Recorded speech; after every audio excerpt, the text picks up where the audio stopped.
pas avoir les problèmes. Donc, ce qui s'est passé, c'est très simple. On a fini par réveiller le vieux Grigou dictateur qui a pris son téléphone rouge pour appeler, eh bien, ses exécutants. Allô, allez rendre à Touadéra à tout le pétrole que Poutine lui a envoyé. On dit, mais patron, les instructions que vous aviez données, ce n'était pas ça. Vous avez dit qu'on doit bloquer ça parce que vraiment, à Paris, à Washington, les gens seront contents si on bloque. C'est moi qui vous demande d'appliquer donc les contre-instructions. Vous voulez que j'ai des problèmes?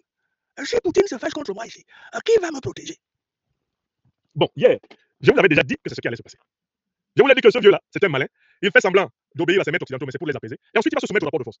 En fait, ce qui a déclenché le déblocage, eh bien, du gazole offert par la Russie au Centrafrique, c'est le fait que les médias officiels russes aient utilisé les mêmes termes que la présidence centrafricaine. Quand Yaloke Mokpeme a dit que les Camerounais, les autorités camerounaises auraient dit que c'est en application des sanctions internationales contre la Russie que le gaz a été bloqué, cela a été répété in extenso par les médias officiels russes, notamment Sputnik. C'est la presse officielle russe. À partir du moment où Biya a appris que la Russie répétait la thèse centrafricaine, il a dit, allez débloquer rapidement. Allez débloquer rapidement le pétrole de ces gens-là. J'ai beaucoup de problèmes actuellement. Je dois organiser le trucage de l'élection de 2025. Je ne veux pas commencer par avoir un problème avec Poutine. Zelensky a essayé. On a vu. Moi, il n'en a qu'à faire une bouchée. Et d'ailleurs, certains de mes opposants ne verraient pas d'un mauvais œil que je me retrouve dans le viseur de Poutine. Et voilà pourquoi.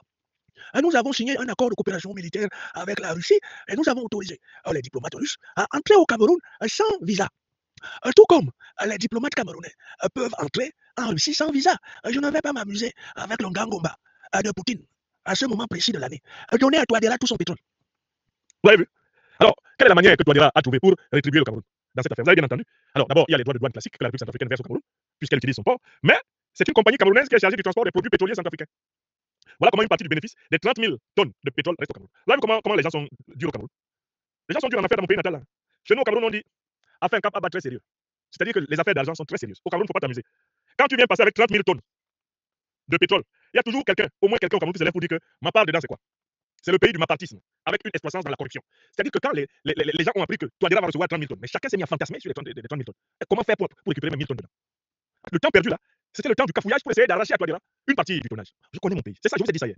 Mais entre-temps, on voulait faire plaisir à Paris, Bruxelles, Washington en disant, vous voyez, on a tenté d'appliquer les sanctions. Mais c'est difficile. On n'arrache rien à personne. Laissez passer le pétrole de Touadéra. Moi, j'ai une élection à voler. Je ne veux pas moi les problèmes. Et sa femme lui a dit, oh ouais, en Koukouma, tu as tout compris. Laissons passer le pétrole de Touadéra. Oh, c'est qu'il peut nous laisser, même s'il peut nous laisser un petit 2000 tonnes dedans. Est-ce qu'on va dire non? Lui-même, il sait que quand tu passes au Cameroun, tu laisses un peu. Sinon, ton nom est gâté. Hein? Moi, je vous dis que les 30 000 tonnes là, ne vont pas entièrement arriver en Centrafrique. Les malins, là, pendant les 2 jours qu'ils ont mis la pression sur le président Touadéra, c'était pour récupérer un peu dedans. Je serais très, très, très surpris que les 30 000 tonnes là arrivent là-bas. Ça ne va pas arriver là-bas. Il y a au moins, je ne sais pas, entre 1000 et 5000 tonnes qui vont rester au Cameroun. Parce que je connais la mentalité. Quand on voit déjà que c'est une compagnie camerounaise qui va transporter le pétrole. Vous avez vu? Mais au lieu de venir doucement, ils voulaient arracher le pétrole centrafricain comme c'était pour eux. C'est ce qui nous a choqués. Bon, je conclus ce sujet en vous disant que vous avez eu l'occasion de vérifier ce que je vous ai dit hier. Parce que moi, je n'oublie jamais, quand je vous dis quelque chose, et lorsque cette chose arrive, de revenir vous dire, c'est ce que je vous avais dit. Hier, je vous ai dit, je ne vois pas Paul Biya bloquer ce pétrole. Il ne peut pas, il ne va pas tenir. Il va le débloquer d'Ardar. Parce qu'il ne peut pas affronter la Fédération de Russie et il ne veut pas avoir affaire à elle. Mes dires ont été confirmés moins de 24 heures plus tard. Et vous êtes mes témoins. Quand je vous dis que je voyage dans la tête de ces satrapes, je circule dans leur cerveau, en vélo. Quand je vous dis ça là, voilà les preuves. Hier, je vous ai dit, il va donner le pétrole là, très vite. Ça va même pas faire une semaine. Il va donner ça. Parce qu'il sait à qui il a affaire. C'est sur les Camerounais qui fait son malin, comme on dit à Abidjan. Il ne peut pas faire son malin sur Poutine. C'est pas bon. Dieu connaît bagage qui est lourd. Dieu connaît bagage qui est lourd. La suite de notre programme.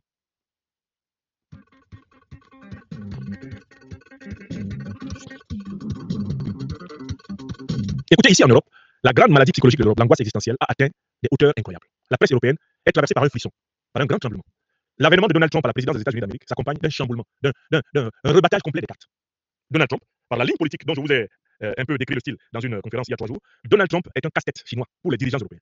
Il a décidé, coup sur coup, entre autres, de demander à tous les pays membres de l'OTAN d'augmenter leur contribution à l'alliance militaire. Il décide de réduire les effectifs militaires américains en Europe, c'est-à-dire il demande aux Européens de se démerder pour se protéger eux-mêmes. Donald Trump a sorti les États-Unis de l'accord sur le climat de Paris, c'est-à-dire qu'il refuse les restrictions écologiques à l'industrie américaine.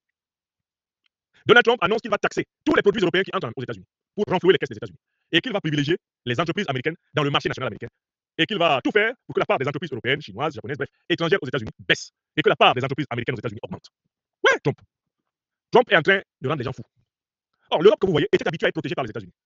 L'Europe que vous voyez, c'est un protectorat militaire, nucléaire, géopolitique et géostratégique américain. L'OTAN, organisation politico-militaire de l'Occident, est majoritairement financée par les États-Unis d'Amérique. Les États-Unis disent ça suffit. Tout le monde paye, ou même nous-mêmes, si ça continue, on va quitter l'OTAN, on va vous laisser l'OTAN. Vous allez nous démerder avec ça. Trump a une métaphore. Il dit que les guerres qu'il y a en Europe, les États-Unis n'en ont rien à foutre, parce qu'entre l'Europe et les États-Unis, il y a un grand océan. Expression de Trump. Les guerres qu'il y a en Europe, là, c'est avant tout l'affaire des Européens. D'ailleurs, ce sont eux qui les ont provoquées. D'accord? Avec leurs alliés du Deep State américain, selon Trump. Et Trump utilise la métaphore suivante. Nous, les Américains, on n'a vraiment rien à foutre de ces guerres-là, parce que de toute façon, entre l'Europe et nous, il y a un grand océan comme ça. Le temps qu'un missile voyage sur l'océan pour venir nous frapper, voilà, on a le temps de voir. mais les Européens qui règlent leurs problèmes entre eux. Donc, panique générale. Parce que Trump est en train de déshabiller littéralement la protection géostratégique et géotactique, la protection géopolitique, la protection diplomatique traditionnelle de l'Europe, au nom du protectionnisme américain et de l'hégémonisme américain, paradoxalement. Mais au moment où Donald Trump, littéralement, fait pisser dans ses frocs l'élite politique européenne, au même moment, le type qui est en train de perdre sa guerre, comme tout le monde le reconnaît maintenant, face à la Russie, à savoir Zelensky, il vient de faire une offre, une demande incroyable à l'Europe. Il demande que les pays de l'Europe lui donnent 200 000 soldats qui vont venir l'aider à combattre en Ukraine. 200 000. C'est à ce moment que j'ai entendu le grand chant du Congo-Kinshasa, le chant du Congo-Kinshasa qui s'est emparé de la planète tout entière. Kasongo wewe, mobali nangai.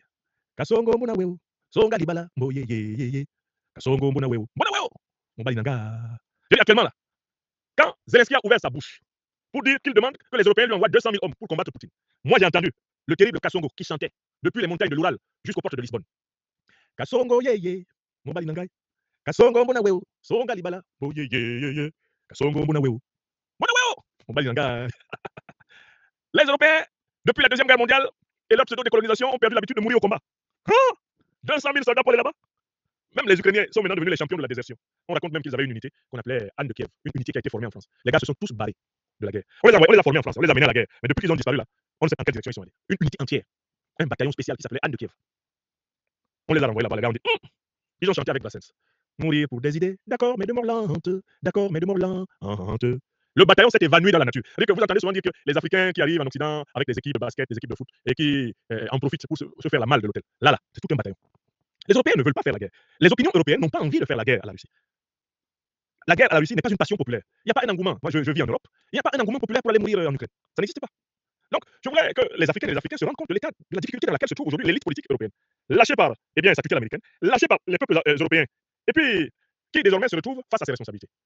Quand il était facile de pousser dans le dos de Zelensky, vas-y, attaque Poutine, c'était très facile, ils étaient très va en guerre. Maintenant, on leur dit, allez-y vous-même.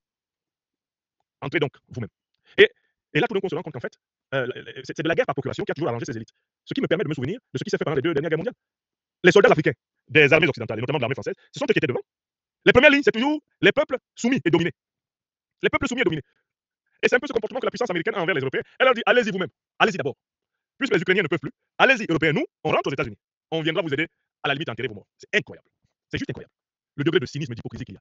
C'est cette situation que je voulais vous décrire. Une Europe qui est vraiment à la croisée des chemins. Entre le lâchage de la tutelle américaine, la demande incongrue et effrayante de Zelensky, qui dit aidez-moi, donnez-moi 200 000 hommes. Et vous avez bien entendu que 200 000 hommes dans cette situation-là, c'est 200 000 chers à canon. Ah ben oui. Donc l'Europe aujourd'hui, vraiment, c'est la débandade politique. Ici en France, vous devez savoir que le thème dominant de cette fin de mois de janvier, donnant en février, c'est l'appel à la démission du président Macron. Un sondage a été fait aujourd'hui, plus de 58% des Français disent que dès que l'actuel Premier ministre de Macron, François Bayrou, sera censuré, il faut que Macron démissionne. Une majorité de Français dit qu'il faudra que Emmanuel Macron quitte la présidence de la République dès lors que serait censuré ce Premier ministre. Et qu'il ne faudrait pas qu'il y ait un autre Premier ministre après Bayrou. Dès que Bayrou tombe, Macron dépose son tablier et devient un ancien président. Voilà l'état dans lequel se trouve la France. Mais regardez l'état dans lequel se trouve aujourd'hui l'Allemagne, où l'extrême droite a fait exploser la coalition de Scholz. Regardez l'état où se trouve la plupart des pays européens. Les majorités politiques classiques des pays européens s'effondrent. L'Europe s'effondre, politiquement. Elle n'est plus en poupe, elle n'a plus le vent en poupe, elle n'a plus cette capacité à jouer un rôle de premier plan. Et c'est ce que je voulais souligner ici, tout en rappelant que cela était prévu dans les analyses que je vous ai proposées depuis plusieurs années sur la trajectoire de l'Europe. J'ai montré que la rupture entre la parole et l'action chez les dirigeants européens, la pratique du double langage, la pratique de l'en même temps, l'hypocrisie et le cynisme, avait coupé le cordon ombilical entre cette élite politique et les peuples. Et qu'à un moment donné, il y aurait une crise à l'intérieur de cette élite politique qui ferait que tout le système serait fragile. Aujourd'hui, en fait, l'Europe se présente finalement comme un continent sans défense, lâché progressivement par les États-Unis et impressionné par la puissance de la Russie et de la Chine. C'est un continent qui est littéralement pris à l'étau du plus puissant de l'Ouest, les États-Unis d'Amérique, et des plus puissants de l'Est, la Russie et la Chine. Sans oublier les puissances émergentes que sont l'Inde et maintenant les coalitions, les fédérations africaines qui sont en train d'émerger. On assiste à un rabougrissement géopolitique, géoéconomique, géotactique progressif de l'Europe, et même diplomatique. Ça va devenir une toute petite Europe, comme elle est réellement sur la carte, par rapport à l'Afrique, par rapport à l'Asie ou à l'Amérique. Voilà la réalité dans laquelle nous sommes. Ce n'est plus une projection, en fait, c'est un vécu. J'en viens au 4e sujet de cette émission qui en a 7.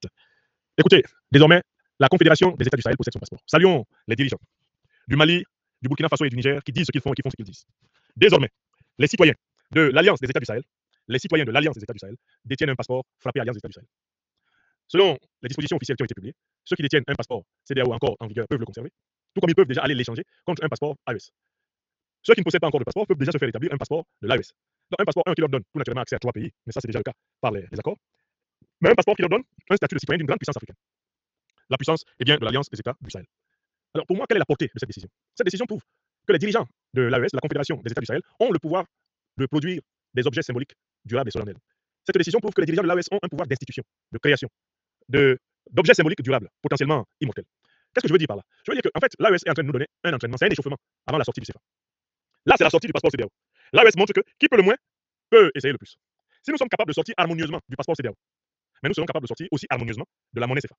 Donc en fait, je pense que cette sortie du passeport AES est la preuve que l'AES sera capable de battre sa propre monnaie. L'AES veut montrer que nous avons la capacité de produire les instruments symboliques de notre identité nouvelle. Nous avons la capacité de créer des objets symboliques nouveaux et fiables. Nous avons la capacité de battre une monnaie. Je vous invite à noter que l'exercice de changement de passeport est un exercice préparatoire à l'exercice de changement de monnaie.